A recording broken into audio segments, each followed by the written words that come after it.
नमस्कार, मी सौ मृणाल मनोज गोखले. शिवाय चॅनलवर आपलं मनापासून स्वागत. शिवाय चॅनलवर आपण आध्यात्मिक पोथी आणि पुस्तकांचं वाचन करतो. चॅनलला आत्तापर्यंत तुम्ही सबस्क्राईब केलं नसेल तर आधी सबस्क्राईब करा, बेल आयकॉनवर क्लिक करा, म्हणजे तुम्हाला पुढच्या व्हिडिओचं नोटिफिकेशन येईल आणि प्रत्येक पुस्तक ऐकायला मिळेल.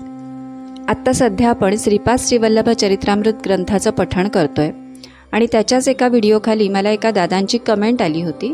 त्यांना श्री नृसिंह सरस्वती स्वामींची कथा श्री गुरुचरित्र ऐकायचं आहे, परंतु गुरुचरित्र पठणाचे नियम थोडे कडक असल्याने ते मला इथे वाचणे आत्ता शक्य नव्हतं. त्यामुळे मला काही महिन्यांपूर्वी एक खूप सुंदर असं मराठी कथा स्वरूपातलं श्री गुरुचरित्राचं पुस्तक प्रसाद म्हणून मिळालं. ते वाचायचं मी ठरवलं, कारण ते कळायलाही सोपं आहे आणि अतिशय सोप्या भाषेत लिहिलेलं आहे आणि गोष्टी स्वरूपात आपल्याला सर्वांनाच ऐकायला खूप आवडतं. तर आपण पठणाला सुरुवात करूया. गुरुचरित्र पठणापूर्वी आपल्या मातापित्यांना वंदन करावं, श्री सद्गुरूंना वंदन करून त्यांचं नामस्मरण करायचं. त्याप्रमाणे आपणही करूया. प्रथम आपल्या आईवडिलांना नमस्कार करू.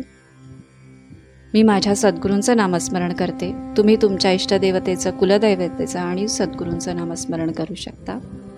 कोटी ब्रह्मांड नायक राजाधिराज योगिराज सच्चिदानंद परब्रह्म श्री सद्गुरु दत्तानंद स्वामी महाराज की जय. अनंत कोटी ब्रह्मांड नायक राजाधिराज योगिराज सच्चिदानंद परब्रह्म श्री सद्गुरु मौनिदेव स्वामी महाराज की जय. अनंत कोटी ब्रह्मांड नायक राजाधिराज योगिराज सच्चिदानंद परब्रह्म श्री सद्गुरु संचारेश्वर स्वामी महाराज की जय. अनंत कोटी ब्रह्मांड नायक राजाधिराज योगिराज सच्चिदानंद परब्रह्म श्री सद्गुरु स्वामी समर्थ महाराज की जय. अवधूत चिंतन श्री गुरुदेव दत्त. श्री क्षेत्र गाणगापूर निवासी श्री ठाकूर महाराज लिखित श्री गुरुचरित्र कथायुक्त अल्पबोध या पुस्तकाचं आपण आजपासून पठण करणार आहोत. सुरू करूया. ओम दत्त. श्री गुरुचरित्र कथायुक्त अल्पबोध. अध्याय पहिला. परमेश्वराला त्याचे गुणगान केलेले, त्याची स्तुती केलेली आवडते. आधी स्तुती करून नंतर विनंती करणे हा इष्टपद आहे. ईश्वर आपल्या भक्ताच्या सुखाप्रित्यर्थ काहीही करू शकतो. अशा रीतीने ईश्वराची कृपा संपादन केल्यावर तो आपल्या पाठीशी राहतो.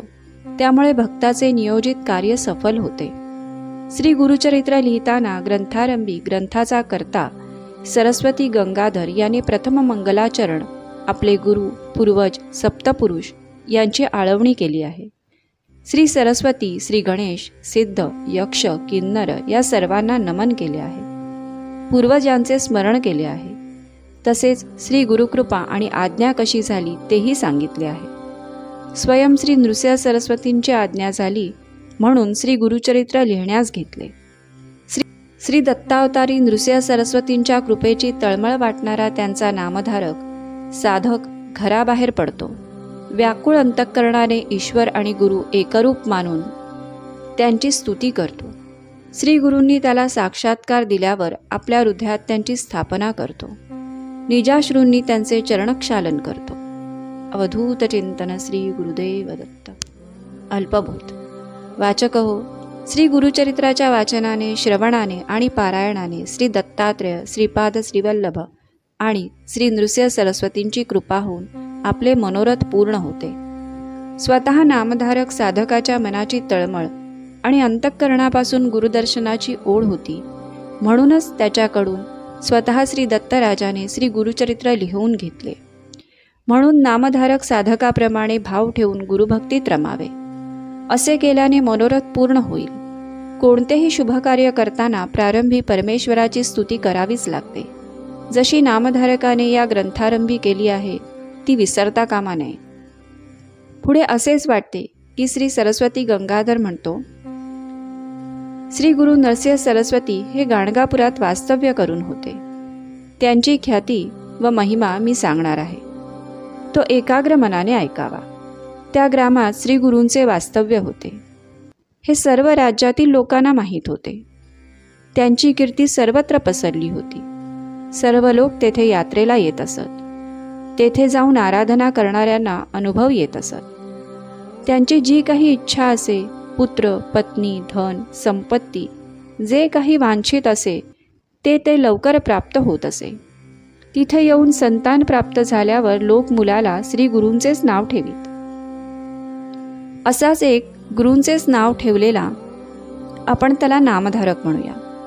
साधक अतिशय कष्टात होता आणि नित्य गुरूंचे ध्यान करीत असे. विचार करता असेच वाटते की सरस्वती गंगाधराला श्री गुरूंचे दर्शन झाले आणि त्याला सिद्धमुनी भेटले. सरस्वती गंगाधराला सिद्धांनी संगमावर श्री गुरुचरित्र सांगितले. परंतु स्वतः सरस्वती गंगाधर म्हणतो की आपण त्याला नामधारक म्हणूया. म्हणजे त्याच्या आईवडिलांनी श्री गाणगापुरात जाऊन श्री गुरूंना आराधना केली असेल व श्री गुरूंच्या कृपाप्रसादानेच हा पुत्र त्यांना झाला व त्यांनी सरस्वती हे गुरूंचेच नाव त्याला ठेवले. अशा या नामधारकाच्या वडिलांचे नाव गंगाधर होते. हे नक्कीच की तो श्री गुरूंच्या वेळचा त्यांचा फार प्रिय शिष्य असणार. इतकेच नव्हे तर तो कडगंचीचा सायन देवच पुन्हा जन्म घेऊन आला असावा आणि स्वयं श्री गुरु रूप पालटून सिद्धमुनी झाले. ते गुप्त रूपाने आपले कार्य करीत आहेत.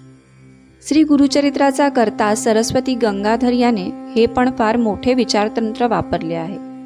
या संपूर्ण ग्रंथात मी असे केले, तसे केले, मी पाहिले, मला समाधान झाले, असे मी मी मी मी उच्चार त्याला करावयाचे नव्हते.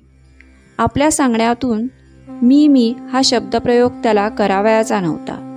म्हणून मी सिद्धांना विचारले असा शब्दप्रयोग न होता नामधारकाने सिद्धांना विचारले असा शब्दप्रयोग केला आहे.